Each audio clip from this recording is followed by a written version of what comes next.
اور شفقت وہیں ہوتی ہے جہاں کوئی غلطی ہوتی ہے، درگزر وہیں ہوتا ہے جہاں کوئی کوتاہی، عورت اطاعت کرے، فرما برداری کرے، اس کو حکم ہے، خامن درگزر کرے، شفقت کرے، اور کوئی کوتاہی دیکھے، کوئی غلطی دیکھے، اس پر پردہ پوشی کرنے کی کوشش کرے۔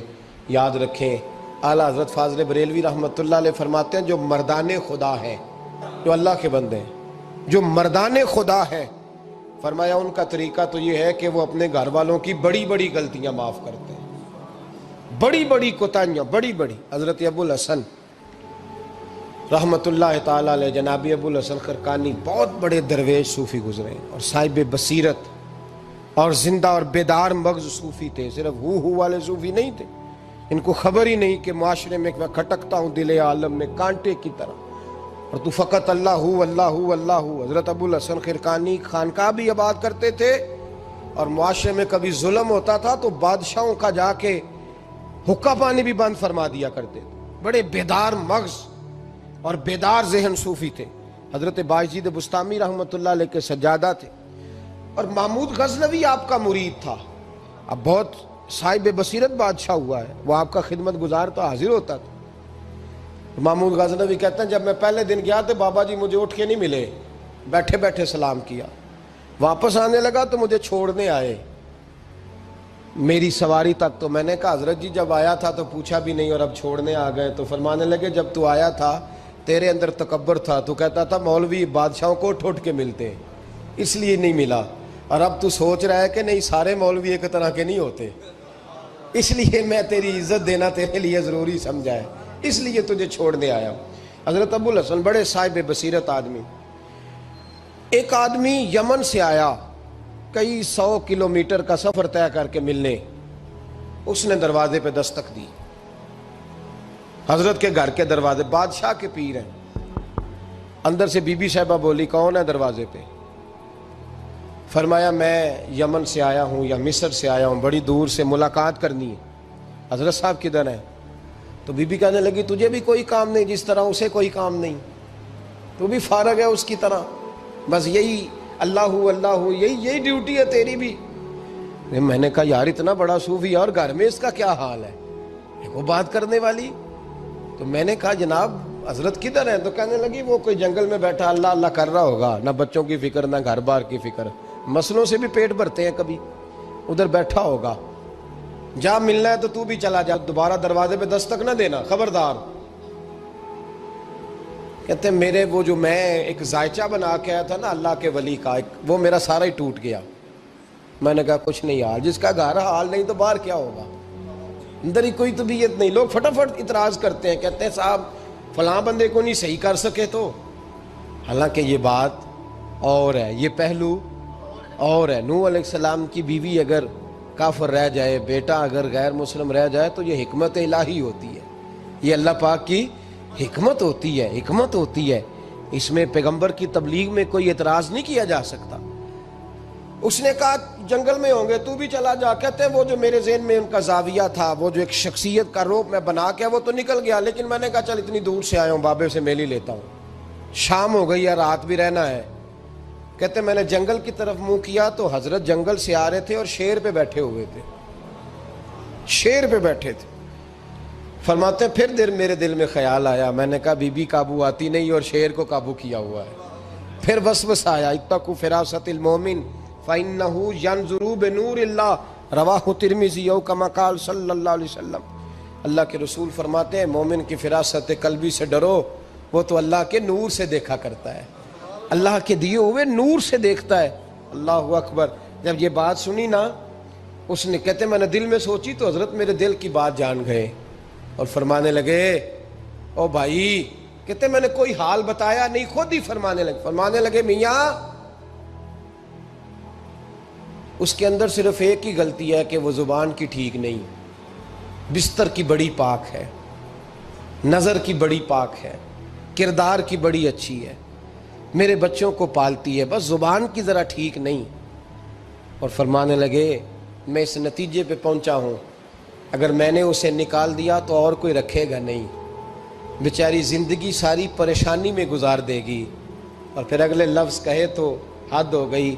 فرمانے لگے میں اس بد زبان سے حسن سلوک کرتا ہوں، اللہ نے یہ بے زبان مخلوق میری فرما بردار بنا دی ہے۔ فرمایا یہ میرے وظیفوں چلوں عبادتوں سے نہیں آیا شعر، یہ اس بد زبان سے حسن سلوک کرتا ہوں تو رب نے یہ بے زبان مخلوق میری۔ اب یہ گنجائش، یہ حکم خامن کے لیے ہے، یہ تقریر سن کے بی بی نہ کہہ دے کہ میں نے بد زبان ہونا ہے تو آپ فرما برداری کرے میری، تو یہ جس کے لیے بات ہو اسی تک رہے۔ خامد کو حکم ہے کہ اگر کوئی کوتاہی ہے تو اس کوتاہی کی پردہ پوشی کرے۔ گھر جو ہوتا ہے نا، گھر کچھ چیزیں اجازت نہیں دے رہی میری کہ میں کچھ اور بات آپ سے کروں، کچھ آپ کو نیند بھی آ رہی ہے۔ دیکھیں پورا وجود سلامت ہو اور اندر روح نہ ہو تو بندہ زندہ رہ سکتا ہے؟ جڑے نہیں بولے انہیں رہ لینا میرا خیال۔ وجود ہو سارا سلامت ہے لیکن روح سلامت، بندہ بچ جائے گا؟ بولے نا یار، جنہیں نیند آ رہی ہو بولو، نہیں نہ رہ سکتا۔ پورے گھر میں ہر شے ہو، ذمہ داری سے بات کر رہا ہوں، پورے گھر میں ہر شے موجود ہو، اگر گھر میں دین نہ ہو تو گھر چلتا نہیں چل سکتا۔ جس گھر میں نماز نہ ہو وہ گھر نہیں چلتا، جس میں قرآن پاک نہ ہو وہ گھر، اس لیے کہ دین روح ہے۔ دین اگر گھر میں دین نہیں تو گھر چل سکتا؟ سن لے حدیث پاک ترمذی شریف کی، نبی کریم علیہ الصلاۃ والسلام، یہ بھی حق ہے، یہ آخری بات اس عنوان پہ سنیں، یہ حق آخری ہے، اس کو بھی سمجھیں۔ ترمذی شریف میں نبی پاک علیہ السلام نے فرمایا، دعا دی حضور نے، نبی پاک فرماتے ہیں اللہ اس بی بی کو جزائے خیر دے، اللہ اس پہ رحم فرمائے جو سویرے اپنے خامد کو نماز کے لیے جگاتی ہے اور اگر نہ اٹھے تو پانی ڈال کے جگاتی ہے، اور فرمایا اللہ اس خامد پر رحم کرے جو سویرے اپنی بیوی کو نماز کے لیے جگاتا ہے اور اگر نہ اٹھے تو پانی ڈال کے جگاتا ہے، رحم کرے۔ سب سے زیادہ حق میاں بیوی کا ایک دوسرے کا ساتھ ہی ہے کہ انہیں دیندار بنائے۔ دین کی جس بات کا خامد کو پتہ ہے، اعلیٰ حضرت نے لکھا ہے کہ خامد کی ذمہ داری ہے بیوی کو تعلیم دینا، یہ اس کی ڈیوٹی ہے پردے کا پابند کرانا، اس کی ذمہ داری ہے کہ اسے قرآن و سنت کے جو احکام پتہ ہے اپنی بیوی کو سکھائے، اس کو بتلائے، اس کو سمجھائے، ذمہ داری ہے اس کی۔ فرمایا اللہ اس پہ رحم کرے، ذمہ داری ہے، ایک دوسرے کو مذہب سے آشنا کریں، پیار کے ساتھ محبت کے ساتھ قائل کریں۔ خامد بڑی باتوں میں روٹھ جاتا ہے، اگر کبھی اس بات پہ بھی روٹھ جائے کہ آج نہیں روٹی کھانی تیرے ہاتھ کی، انہیں نماز ہی نہیں پڑھی تو آج نہیں میں نے تیرے ساتھ کوئی بات کرنی اس لیے کہ تیری آواز گلی میں نے سنائی دی ہے مجھے، تو خامد کو چاہیے کہ اسے دینداری سکھائے۔ عورت کو بھی چاہیے کہ وہ کہے صاحب تھوڑی روٹی کھا لینی ہے لیکن مہربانی کریں حلال رزق لے کے آئے، مجھے زیادہ کپڑوں کی ضرورت نہیں، میں پرانے پہ گزارا کر لوں گی لیکن میرے بچوں کے حلق سے ہرا نہیں گزرنا چاہیے کہ دینداری ایک دوسرے کو سکھائیں، ایک دوسرے کو۔ حضرت سلطان باہو کا نام تو سنا ہوگا آپ حضرات نے، الحمدللہ کافی لوگوں نے سنا ہوگا۔ حضرت سلطان باہو رحمۃ اللہ علیہ کے جو والد تھے ان کا نام تھا حضرت بازید، جاگیردار تھے، دنیا دار تھے، بہت بڑے مالدار تھے۔ فرماتے مذہب کی طرف میرا رجحان نہیں تھا، چوتھی شادی کی بی بی راستی کے ساتھ۔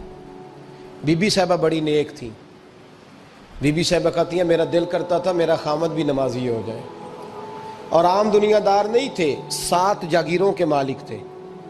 بڑا مشکل ہوتا ہے، پیران نظام کے آستانوں پہ غریب لوگ رہ گئے، جڑا 4 جماعتاں پڑھ جائے یا پیسے آ جائیں انہوں نے تو کسی پیر دی لوڑ ہی کوئی نہیں، اور اگر بندہ مالدار ہو تو کئی پیروں دے آپ مرید ہوندے نے، وہ کہتے ہیں مینوں آپ کنے پیر سلوٹ کر دیں۔ ایک صاحب نے میری ایک دفعہ افطاری کی تو کہنے لگے آپ کی افطاری ہے، اس جگہ ایک اجتماع سے میں نے بیان بھی کرنا تھا، تو واپسی پہ ان کے ہاں انہوں نے مجھے فوٹویں دکھانی شروع کر دی۔ اب یہ بھی ایک مسئلہ ہے نا، کیا کہتے ہیں اس کو، سیلفی جی، بڑے بڑے سیانے بندے ساری دیہڑی یہی کام کرتے رہتے ہیں اور کم ہی کوئی نہیں سرے، تو وہ مجھے تصویریں دکھانے لگے، اے پیر صاحب دی بھی میں دعوت کیتی، اے پیر صاحب دی بھی میں دعوت کیتی، اے پیر صاحب دی بھی میں دعوت کیتی، اے پیر صاحب دی بھی میں دعوت، 14-15 پیر مجھے گنوا دیے۔ تو کھانے تو بعد مینوں کہنے لگے کہ تسی دوبارہ کدو آؤ گے؟ میں کہا جدو تسی 200 بندے نو میرا بھی نام دس لو گے ادو آ جاؤں گے۔ اب مالدار آدمی ہے نا، تو اب بعد میں مجھے ایک دو دفعہ انہوں نے فون کیا، میں کیا وہ بڑے بڑے پیران دی اس لسٹ میں اپنا نام نہیں شامل کرانا چاہتا، میں نے تو نہ چھوٹیاں چھوٹیاں جی رہن دے بھائی، ہم بچتے ہیں اس کام سے، بچتے ہیں ایسے آدمی سے۔ وہ کسی درویش نے کہا تھا جس کی ہر بات میں پوشیدہ ہو نشتر کی چبھن، ایسے ہر صاحب احسان سے ڈر لگتا ہے، بچنا چاہیے۔ تو مالداروں کے تو آپ بڑے مرید ہوتے ہیں، کئی پیر حاضریاں دیتے پھرتے ہیں، کئی مولوی دستے نگر ہوتے ہیں، معاذ اللہ، اللہ خودداری اور عزت نفس عطا کرے، آمین تو کہہ دیجئے، دینداری کی اللہ توفیق عطا فرمائے۔ تو بہت بڑے جاگیردار تھے حضرت سلطان باؤ رحمۃ اللہ علیہ کے والد۔ بی بی شیبہ کہتی ہے نمازی بنانا تھا خاوند کو۔ کس کو؟ کس نے؟ بولے، کس نے نمازی بنانا ہے؟ اور بیوی کو کس نے بنانا ہے؟ پکی گل نے جی؟ میں ایک کونسلر صاحب نوں میں کہا ماشاءاللہ جیت گئے ہو؟ کہندے ہاں جی۔ میں کہندے جی کوئی حکم ہوئے تو میں دسو۔ میں کہ حکم ہے کہ تسی اپنے ہلکے دے بندیاں دی ڈیوٹی لانی، کیڑا کیڑا نماز حاضری لانی ہے، کیڑا کیڑا نماز پڑھنا ہوندا ہے تے کیڑا کیڑا نہیں ہوندا۔ کہنے لگے بڑے سیانے نکلے ہو، پہلا مینوں ہی وسیتے واڑ چھڑیا جی، میں جاؤں گا تے دوجیاں دی حاضری لاں گا نا۔ تو خاوند نمازی بنائے گا بیوی کو تو اس سے پہلے خود بنے گا تو بنائے گا نا جی۔ جی تو اگر خاوند کہہ دے تو پڑھیا کر، میرے پیچھے نہ لگی، تو کہنی جنی کو تو پڑھنی اونی میں پڑھنی ہے نا۔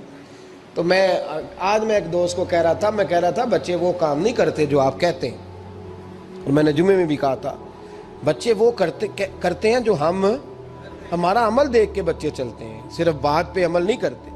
بی بی راستی کہتی ہے میں نے ٹھان لی کہ میں نے اس جگیردار کو، وڈیرے کو، اس موٹے بڑے چودھری کو میں نے نمازی بنانا اور بنا کے دکھانا ہے نمازی۔ بی بی صاحبہ کہتی ہیں کہ وہ جس خاتون کی بھی باری ہوتی تھی، 4 بیویاں ہوتی تھیں، وہ اس کا حق ادا کرتے تو بعد میں اپنی خوابگاہ میں جا کے آرام کرتے۔ ان کا جو خادم تھا ملازم، وہ رات کو دودھ کا پیالہ انہیں دینے جاتا تھا، سونے سے پہلے ان کے پاس دودھ کا پیالہ پہنچتا تھا۔ تو بی بی صاحبہ کہتی ہیں میں نے رات کو ملازم سے کہا دودھ دینے تو نہیں جائے گا، میں جاؤں گی۔ تو میں آدھی رات کو دودھ کا پیالہ لے کے حاضر ہوئی۔ تو کیسے آئی؟ میں نے کہا بی بی ہوں، آ گئی ہوں، تو اب مہربانی کریں۔ میں نے کہا اگر اجازت دیں تو آپ کے پیر نہ دبا دوں؟ چل دبا دے۔ بی بی کہتی ہیں پیر دباتے دباتے میں نے کہا اگر اجازت دیں تو صبح نماز کے لیے جگا دوں؟ یہ نماز کی تبلیغ ہو رہی ہے۔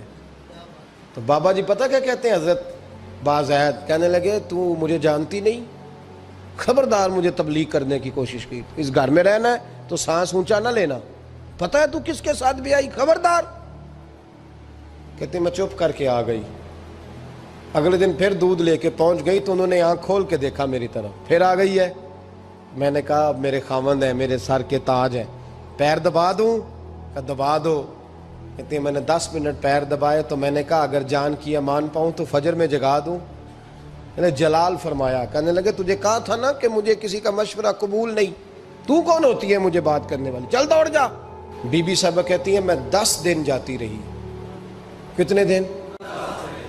انہوں نے سختی بھی کی، برا بھلا بھی کہا، اور کئی دن یہ بھی کہا کہ کل آئی تو پھر یاد رکھنا۔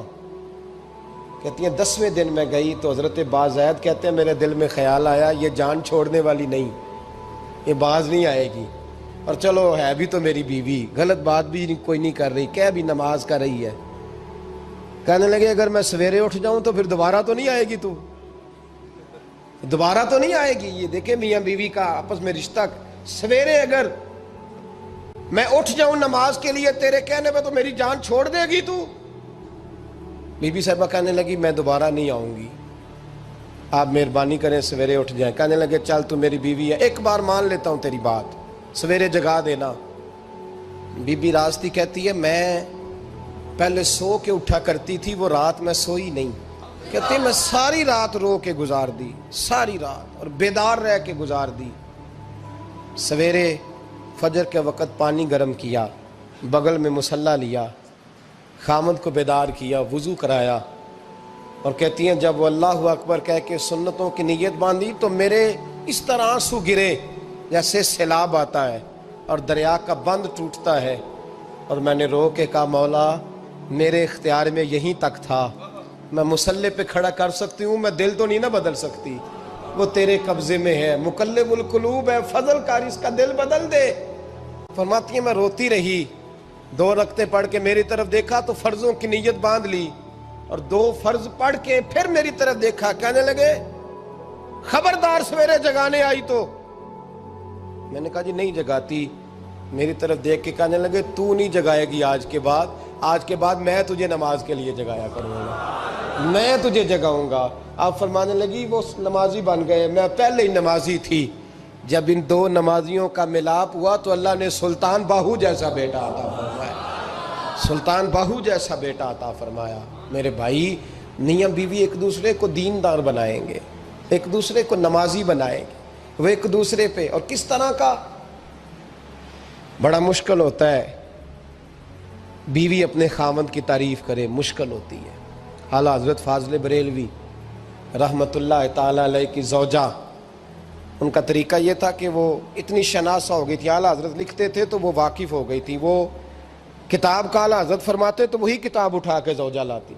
اس زمانے میں قلم بنتے تھے اپنے ہاتھوں سے، لوگ چھری لے کے اس کے ساتھ قلم بنایا کرتے تھے، تو قلم بنا کے سیاہی رکھتی، کاغذ کئی دفعہ ڈانٹ دیتے، اعلیٰ حضرت کئی دفعہ ڈانٹ دیتے، لیکن اماں جی سنتی۔ وقت وصال آیا تو ایک دن فرمانے لگے، حامد رضا کی ماں تو نے ساری زندگی مانگا کچھ نہیں، تو نے میری بڑی نوکری کی، میرے دین کے کاموں میں سب سے بڑی مددگار تو تھی، چل کچھ چیز مانگ لے۔ جب دین کے رشتے ہوتے ہیں تو پھر معاملے بھی دینداری کے طے ہوتے ہیں، کچھ مانگ لے۔ بڑا کچھ مانگ لیتی ہیں نا بیویاں، بڑا کچھ۔ اعلیٰ حضرت کی زوجہ کیا کہتی ہیں میں نے آپ کو صبح و شام دیکھا ہے، میں نے آپ کے دکھ سکھ دیکھے، خوشی غمی میں آپ کا رویہ دیکھا ہے، میں نے آپ کو ہمیشہ دیندار اور پرہیزگار پایا ہے، اگر مجھے کچھ دینا ہے تو ہاتھ اٹھا کے میری بخشش کی دعا کر دیں، اور اگر صبح قیامت مجھے ضرورت پڑی تو میری سفارش کر دیں گے۔ اعلیٰ حضرت رو پڑے، یہ دینداری کے رشتے ہیں، رو پڑے۔ فرمانے لگے تیرے ساتھ وعدہ ہے، مصطفیٰ کریم صلی اللہ علیہ وسلم کے صدقے احمد رضا جب جنت میں جائیں گے تو تجھے ساتھ لے کے جنت میں جائیں گے، ساتھ لے کے جائیں گے۔ تو بھائی دینداری بنائیں، ہن لباس لکم وانتم لباس لہن، وہ تمہارا لباس ہے اور ان کا لباس ہو۔ رمضان شریف آ رہا ہے، ارادہ کر لیں کہ تراویحیں ساری جماعت کے ساتھ پڑھنی ہے، پڑھیں گے انشاءاللہ تعالی۔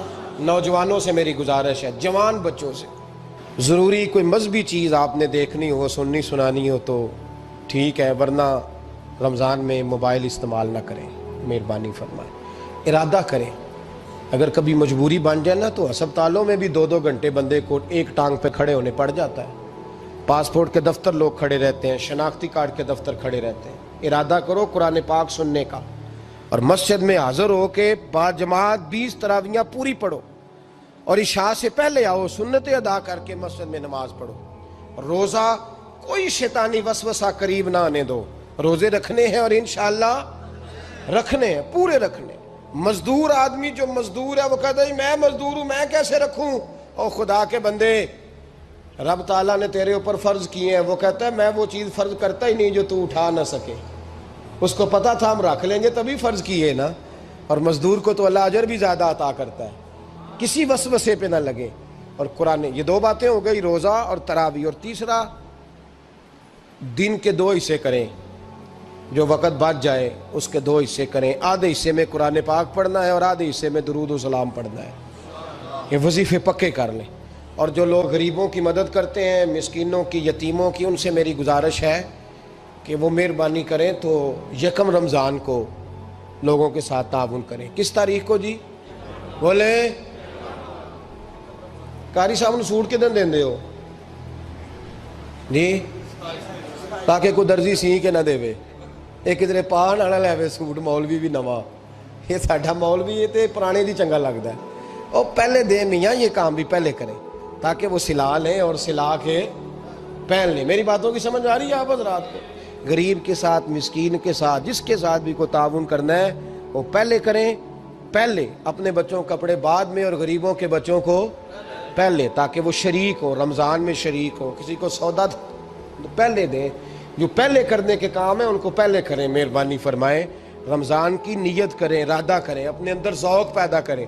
میں نے اپنے دوستوں کو کل سبق دیا ہے کہ کام مجبوری سے بھی ہو جاتا ہے اور شوق سے بھی لیکن مجبوری سے کرنے سے مزہ نہیں آتا. شوق سے کریں تو مزہ ہی آ جاتا ہے. مزہ نہیں، مزہ ہی آ جاتا ہے.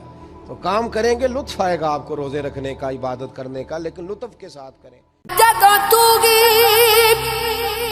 اتھرو پوجڑ نہیں، میں اکھیاں پر کے کی کردا، ایتھے لکھاں